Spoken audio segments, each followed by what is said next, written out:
जय श्री कृष्णा, जय श्री राम, जय गौ माता, जय राधे श्याम। आप सब कैसे हैं? आप देख रहे हैं तुलसी तपोवन यूट्यूब चैनल और इस वीडियो में हम चर्चा कर रहे हैं कि दीपावली पर लक्ष्मी पूजन का समय कौन सा है। लक्ष्मी नारायण भगवान की जो पूजा होगी या लक्ष्मी गणेश भगवान की पूजा होगी, उसका मुहूर्त क्या है वो सुनिए। सबसे पहले तो मैं मुहूर्त बताने से पहले आपको कह दूं कि आप लक्ष्मी गणेश जी की पूजा कर रहे हैं तो ये गलती मत कीजिएगा। कौन सी गलती?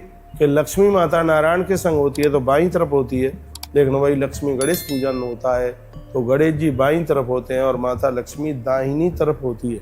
इस बात का जरूर ध्यान रखिए। अब मैं इसके पूजा के बारे में बताऊंगा। और अब के बार दिवाली को बड़े अद्भुत योग बन रहे हैं। 20 तारीख को ही 100% दिवाली है। दिवाली 21 तारीख को नहीं है, 21 तारीख को अमावस्या है। आप जो ब्राह्मण को श्राद्ध जमाते हैं वो आप कर सकते हैं, कोई भंडारा आप अमावस्या का करते हैं वो 21 तारीख को कर सकते हैं, लेकिन दिवाली पूजा की बात आती है तो वह है 20 तारीख को ही है। अब के बाद दीपावली कई शुभ योगों के साथ प्रकट हो रही है। इसमें धन, सुख, समृद्धि और वैभव की प्राप्ति के लिए अत्यंत अनुकूल योग बन रहे हैं। इस वर्ष हंस महापुरुष योग बहुत वर्षों के बाद बन रहा है। ये अद्भुत है। बृहस्पति देव कर्क राशि में उच्च राशि के गोचर कर रहे हैं, जो घर में मान, सम्मान, आदर, आकर्षण, प्रतिष्ठा, आर्थिक समृद्धि के लिए इसको बहुत ही ज्यादा शुभ माना जाता है, बहुत ज्यादा शुभ माना जाता है। तो अब के बार में यह अद्भुत योग बना है और याद रखिएगा इस योग का नाम है हंस महापुरुष योग, जो समृद्धि बढ़ाएगा, आदर बढ़ाएगा, मान सम्मान बढ़ाएगा। जो लोग बाहर हैं अपने परिवारिक जनों के मध्य में पहुंच करके, और ये 2025 की 20 अक्टूबर को पड़ने वाली दिवाली को बहुत आनंद के साथ मनाइए। अब लक्ष्मी पूजा के मैं कुछ शुभ मुहूर्तों की बात आपको कर रहा हूँ। 20 अक्टूबर 2025 सोमवार के दिन दिवाली है, लक्ष्मी पूजा है। तो इसका पहला मुहूर्त प्रदोष काल। प्रदोष काल है 5:56 से लेकर के और समय रात्रि को 8:26 तक ये समय। इस समय में प्रदोष व्यापिनी यह दिवाली का आप पूजन कर सकते हैं। लेकिन मुख्य पूजा का जो मुहूर्त है वो आप लिख लीजिएगा। मुख्य पूजा का मुहूर्त 7:10 से लेकर के और 8:18 तक का ये समय बहुत ज़्यादा अद्भुत है। फिर लिख लो 7:10 से लेकर 8:18 तक का जो टाइम है पूजा के लिए बहुत ज़्यादा शुभ माना गया है। लेकिन बहुत लोग निशीत काल में पूजा करते हैं। निशीत काल में ये पूजा आप कर रहे हैं तो यह पूजा का समय शुभ मुहूर्त रात्रि को लगभग 11:47 से लेकर के और लगभग 12:30 बजे तक, लगभग 12:35 तक का जो टाइम है ये निशीत काल में पूजा का समय, रात्रि के समय में, मध्य रात्रि के समय में ये पूजा का समय अपने आप में बहुत ज़्यादा विशेष है। इसी टाइम में आप पूजा कीजिएगा। दिन भर साफ सफाई कीजिए, मिट्टी के दिए बना करके तैयार कीजिए। कुछ दिए तिल के तेल के, कुछ दिए सरसों के तेल के और कुछ दिए शुद्ध देसी घी के आप जलाइए। कम से कम 21 दिए जरूर जलाइए। पिछली वीडियो में हमने बताई दिया है कि दीपक जला करके कहाँ रखना है। 5 दिन के लिए अखंड दिया जलने दीजिए। हो सके तो चौमुखा दिया भी जला सकते हैं, रोज ना जला पाएं तो मैंने पूर्व में भी बोला कि धन त्रयोदशी के दिन और बड़ी दिवाली के दिन तो चौमुखा दीपक जलाइए। पूरी रात्रि भर चौमुखा दिया जलाइए और आप वहीं सोइए। दिया को बुझने मत दीजिएगा, ये आपके लिए बहुत शुभता का प्रतीक होगा। घर में कोई छाछ यानी कोई सूप पड़ा हो तो उसमें उसको खटखटाते हुए और घर के बाहर तक कहीं घूरे पर, घूरा कहते हैं जहाँ गौ माता का गोबर वगैरह डलता है, तो उसको वहाँ छोड़ करके उसको आ जाइए। इससे घर में बहुत ज़्यादा बरकत होगी, आनंद हो जाएगा। पूजा में कमल के फूलों को आप जरूर प्रयोग में लीजिएगा। कमल गट्टा की माला बनाइए और भगवान को पहनाइए। मैंने बोला है कि हल्दी में अक्षत डाल करके और वह देवताओं को लगाइए। और मैंने पूर्व में यह बोला है कि दिवाली पूजा और ये दूसरे दिन गोवर्धन पूजा और अगले दिन भाई दूज का ये पूजन है, ये हल्दी के बिना यह बिल्कुल पूरा होता नहीं है। इसमें मिट्टी के सकोरे में हल्दी डाल करके उसमें पानी डाल करके और उसको मिलाइए। घर की देवियाँ हल्दी के द्वारा पूजन करें। आप भी हल्दी चंदन रोली के द्वारा आप देवी देवताओं का पूजन करें। कहते हैं कि पूजा के बाद कमल गट्टा हल्दी, और इसमें मैंने पूर्व में भी बोला है पिछले साल, इसमें कौड़ियाँ जरूर रखी। पीली कौड़ी रखना बहुत ज़्यादा शुभ है। फिर इसको कपड़े में लपेट करके, फिर उसको पीला कपड़ा हो, लाल कपड़ा हो, फिर उन कौड़ियों में तिजोरी में रखा जाता है 1 साल के लिए। एक सुपारी और रखी जाती है उसमें, चांदी का सिक्का रखा जाता है उसमें, थोड़ी दुर्वा रखी जाती है उसमें और पीले चावल रखे जाते हैं उसमें। पीले कपड़े में इसको बांध करके और फिर इसको अपनी तिजोरी में रख दीजिएगा। 1 साल के लिए रखे रहने दीजिएगा। 1 साल पूरी हो जाए तो फिर उनको निकाल लें, फिर दूसरा आप रख दें ऐसे घर में बरकत होती रहेगी। पहले साल के हैं उनको नदी में प्रवाहित कर दीजिएगा, फिर देखिए इस घर में कितनी धन की स्थिरता रहती है, धन की वृद्धि होती है। तो इसको कहते हैं तिजोरी पूजन। तो जहाँ पर ये आप धन रखते हैं तो वहाँ पर यह आप जरूर कर सकते हैं, बहुत आनंद हो जाएगा। और हो सके तो दिवाली को लक्ष्मी नारायण भगवान के ऊपर बेल पत्र चढ़ाइए, 108 चढ़ाइए, कम ज़्यादा चढ़ाइए, लक्ष्मी नारायण भगवान को बेल पत्र चढ़ाइए, बहुत ही ज़्यादा आनंद हो जाएगा। हो सके तो रात्रि में हवन यज्ञ करें, श्री सूक्त के द्वारा हवन करें, लक्ष्मी मंत्र के द्वारा हवन करें। मैं मंत्र बता देता हूँ।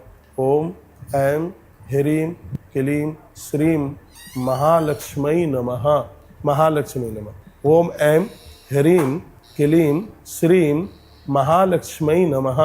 ये माँ लक्ष्मी का यह बड़ा अद्भुत मंत्र है और इस मंत्र के द्वारा आप आहुतियाँ डाल सकते हैं।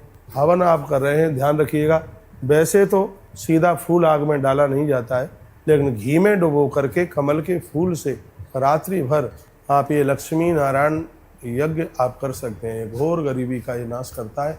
तो यह इस तरीके से आप अवश्य में जरूर कीजिए। कमल गट्टे की माला बनाइए, लक्ष्मी नारायण भगवान को पहनाइए और ध्यान रखिए दूर्वा की एक माला बना करके भगवान गणपति को आप जरूर आप पहनाइए, कलावे में उसको लपेट करके।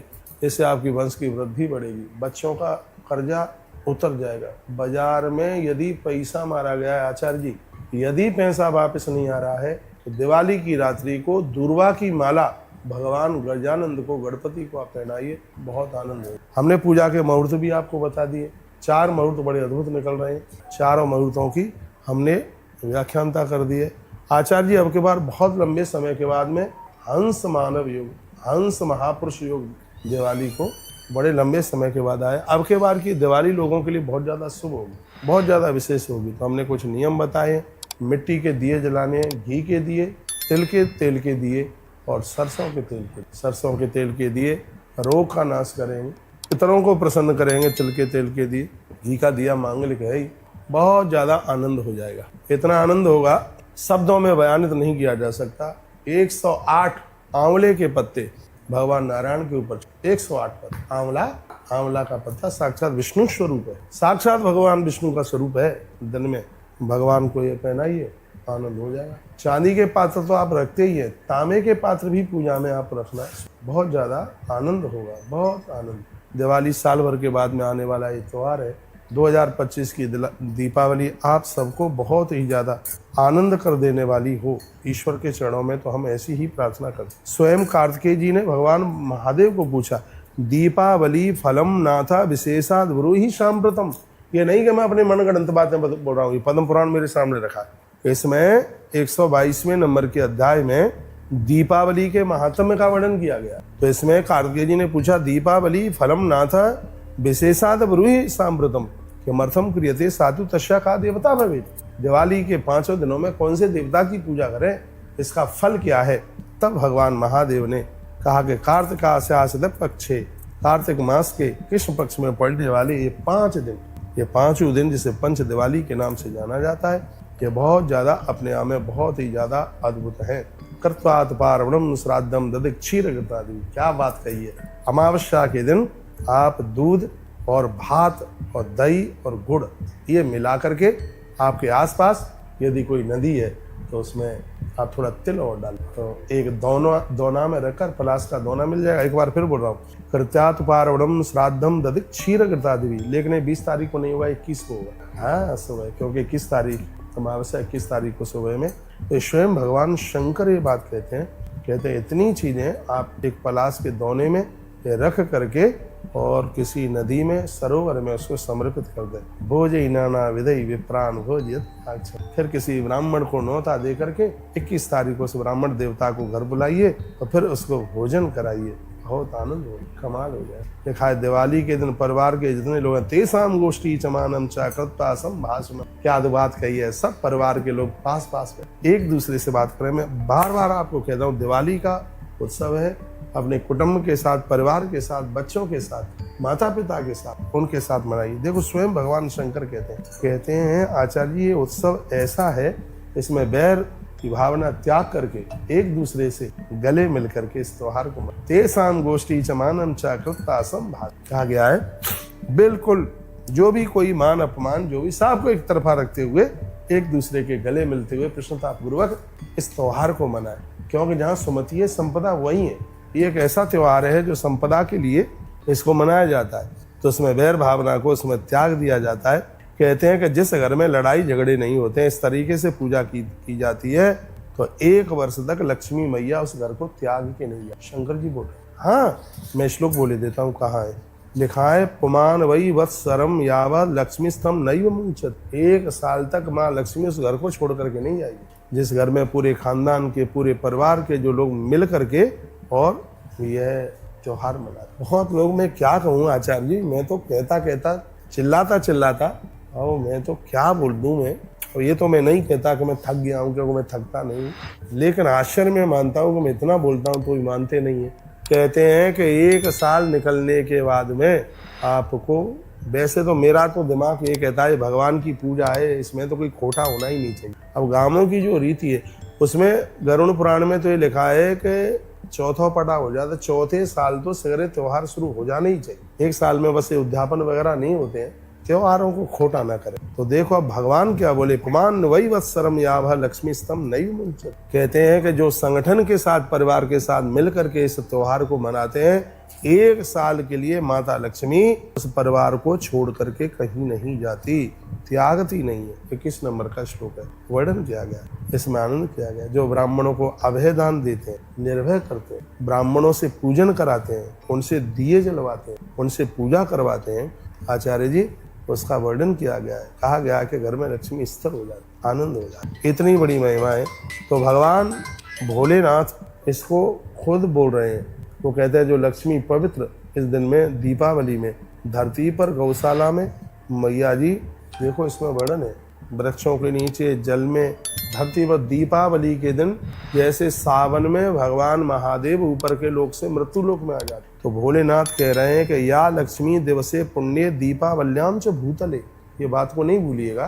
कहते हैं माँ भगवती लक्ष्मी दिवाली के 5 दिनों में धरती पर उतर के आ जाती है मृत्यु लोक में। स्पष्ट लिखा है या लक्ष्मी दिवसे पुण्य, इन 5 दिनों में लक्ष्मी मैया भगवती दीपावल्याम च भूतले, दिवाली के दिनों में माँ लक्ष्मी धरती पर रहती है। गवाम गोष्ठे तो कार्तिक्याम सा लक्ष्मी वरदान होना। कहते हैं गौशालाओं में, सरोवर में, वृक्ष के नीचे माँ लक्ष्मी का बसेरा होता है। संकर्ष भवानी च क्रीड़िया दुर्मास्तौ भवान्यवाचिता लक्ष्मी धेनु रूपेण।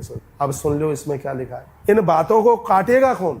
इसमें वर्णन किया है कि लोगों की गति के लिए महादेव नंदी बन करके और स्वयं माता भगवती जगदम्बा गैया बन करके धरती पर विचरण करते हैं लोगों के कल्याण। इसलिए इन 5 दिनों में पूजा कीजिएगा गौ माता की, नंदी की पूजा कीजिए। भवान्या व्याचिता लक्ष्मी धेनु रूपेण। जिस तरीके से लक्ष्मी मैया लोगों की गरीबी का नाश करने के लिए धरती पर आई है, उसी प्रकार से भगवान भोलेनाथ वृषभ के रूप में और माता दुर्गा गैया के रूप में धरती पर चल कर इन 5 दिनों में तो गौ माता का पूजन और वृषभ का पूजन बहुत ही ज्यादा है, अद्भुत है। मैंने तो वृषभ पूजा का कार्ड डाला है, धनत्रयोदशी, उसमें चतुर्दशी में भी डाला है, तो ये बहुत ज्यादा अपने आप में अद्भुत है। तो इस तरीके से आप पूजा कीजिए। वीडियो लंबी हो रही है, अगली वीडियो में मैं आपको कुछ पूजा की विशेष चीजें हैं उनकी मैं जिक्र करूंगा। बहुत बहुत धन्यवाद आपका, आपने दिवाली की इस वीडियो को सुना। ये वीडियो आप सबको आनंद दे, ईश्वर के चरण में हमारी ऐसी